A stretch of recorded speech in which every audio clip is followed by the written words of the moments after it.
Baiklah, Assalamualaikum warahmatullahi wabarakatuh. Perkenalkan, nama saya Mardalena dengan NIM 2121170.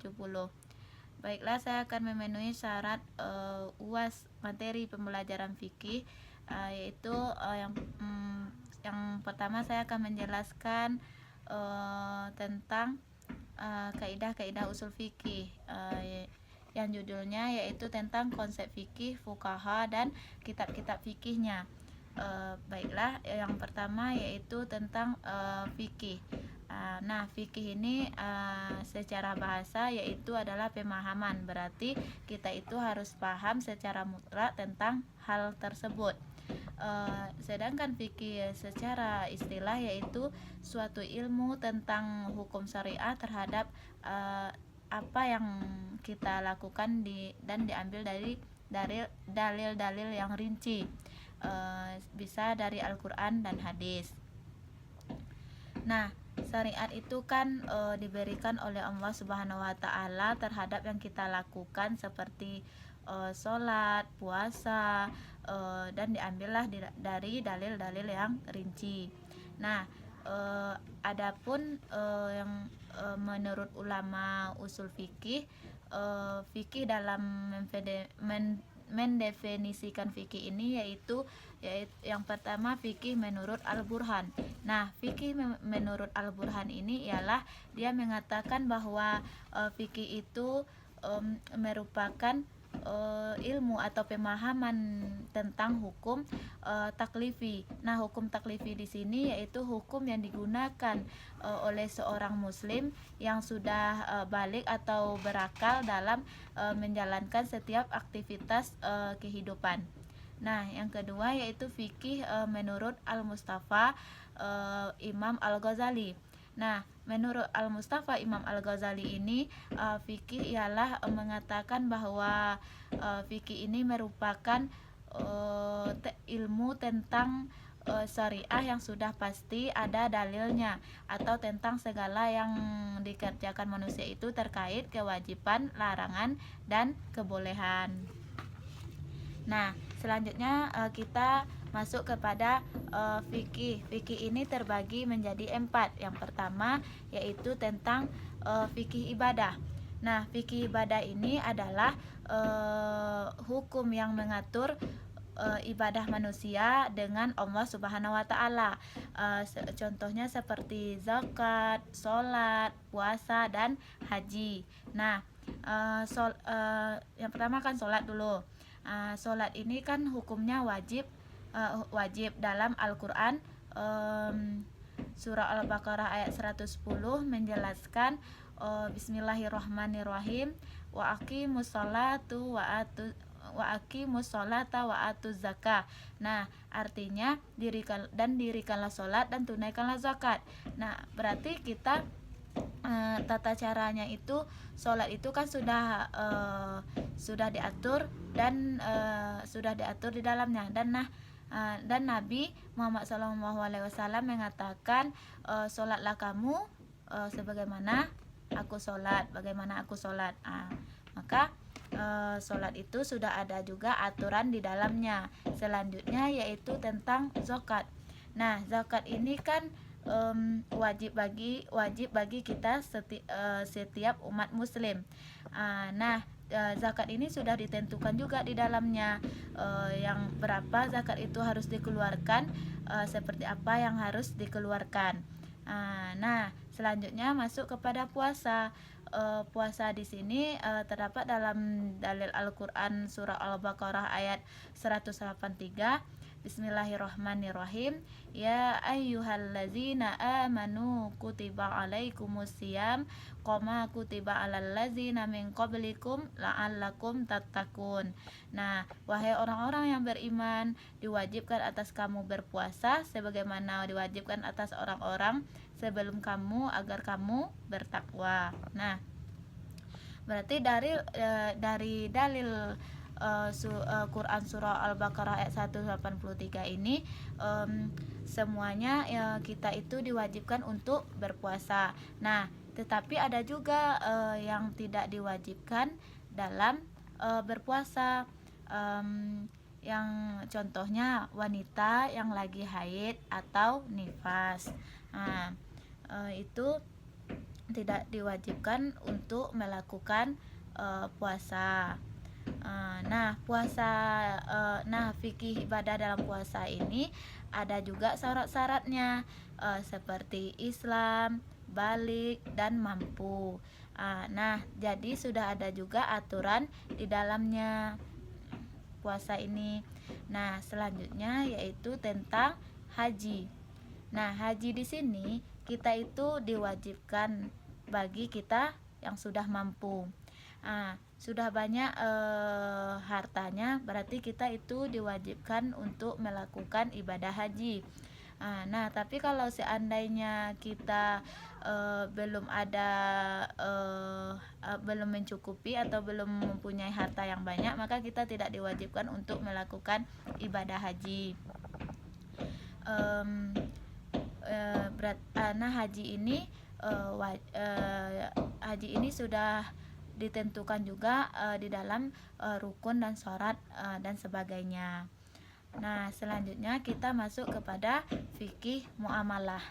Nah, fikih muamalah ini adalah hukumnya yang berkaitan dengan masalah muamalah, tentang masalah muamalah atau tentang hubungan dengan sesama manusia. Hablum minan nas. Berarti contohnya misalnya jual beli, pegadaian, upah, ahli waris, ilmu waris, dan wasiat. Selanjutnya jual beli ini kan ada juga hukumnya, ada syaratnya, dan bagaimana cara mengelolanya dalam jual beli ini. Jual beli ini ada juga yang ada jual beli ini yang haram, ada jual beli ini yang mubah. Selanjutnya yaitu tentang penggadaian. Penggadaian ini adalah itu penggadaian ini bolehkah dia menggadaikan sesuatu hal, atau bagaimana sistem penggadaiannya itu yang benar. Jadi selanjutnya upah ini adalah upah itu wajib kita mengeluarkan sebelum keringat orang tersebut menetes. Nah, itu yang dinamakan upah. Selanjutnya foroid ini adalah ilmu waris. Selanjutnya itu kemudian yang terakhir yaitu wasiat. Wasiat itu kan dalam fikih muamalah, misalnya kita sesama manusia itu bagaimana, ada juga tuh aturannya. Sesama manusia misalnya kayak berinteraksi dengan orang lain, ada juga tuh aturannya di dalam tentang di dalam wasiat ini. Itulah yang dinamakan tentang fikih dalam wasiat. Nah, selanjutnya kita masuk kepada fikih keluarga. Fikih keluarga ini yaitu hukum yang berkaitan dengan masalah keluarga kita. Contohnya masalah keluarga kan, contohnya pernikahan, perceraian, masa iddah, dan nafkah. Nafkah itu kan ada juga tuh aturannya, bagaimana hukumnya, wajibkah dia, kapankah dia mubah, dan kapankah dia itu sunnah. Nah, itulah yang dinamakan nafkah. Dan ada juga tuh tentang perceraian. Nah, perceraian tadi kan, perceraian itu sama ibaratnya sudah berpisah atau sudah jatuh talak yang diucapkan oleh suami. Nah, itulah yang dinamakan perceraian. Perceraian itu kapan jatuh talaknya, berapa lama, dan kenapa harus ada masa iddahnya. Itu talak. Nafkah juga seperti itu di dalam fikih keluarga. Selanjutnya fikih jinayat. Fikih jinayat ini adalah yang berkaitan dengan tindak pidana. Contohnya pengadilan hukum. Pengadilan hukum ini biasanya di mahkamah agung. Misalnya pas ada orang masuk penjara kan jatuh tuh hukum. Nanti kan ada sidang. Itu ada pedoman yang harus kita penuhi, seperti sumpah. Gimana caranya kita mengucapkan sumpah itu? Sudah jelaskah? Berarti sudah jelaskah diatur di dalamnya semuanya? Itulah yang dinamakan fikih jinayat. Fikih jinayat itu kan ada pengadil agama itu perceraian. Ada juga sekarang tuh pengadilan agama, pengadilan negeri, kayak ke kriminal. Itulah yang dinamakan fikih jinayat. Nah, selanjutnya yaitu kita masuk kepada bentuk-bentuk kitabnya.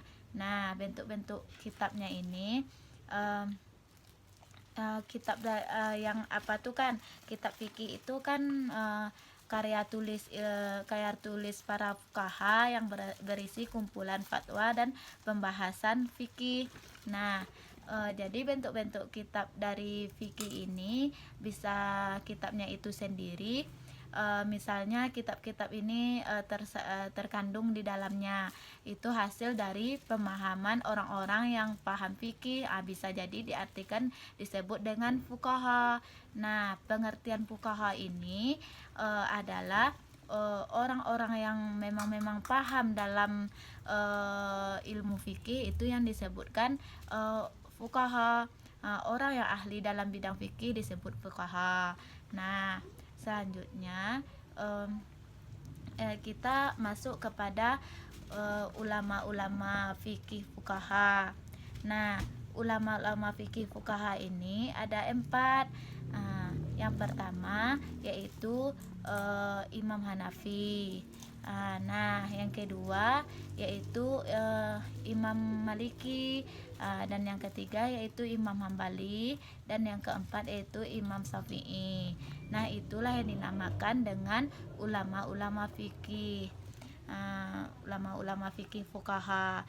Nah, selanjutnya kita masuk kepada nama-nama kitab fikih. Nama-nama kitab-kitab fikih ini yang pertama yaitu Mabadiul Fiqhiyah, yang kedua Safinatun Najah, dan yang ketiga Riyatul Bid'ah, dan keempat yaitu Fathul Qorib, yang kelima Fathul Mu'in, dan keenam yaitu Inayah Tolibin, dan lain sebagainya. Nah, itulah yang dinamakan dengan nama-nama kitab fikih. Itulah penjelasan dari saya mengenai tentang konsep fikih fuqaha dan kitab-kitab fikihnya. Mungkin sekian, terima kasih. Kalau ada kata-kata saya yang salah, saya mohon maaf. Assalamualaikum warahmatullahi wabarakatuh.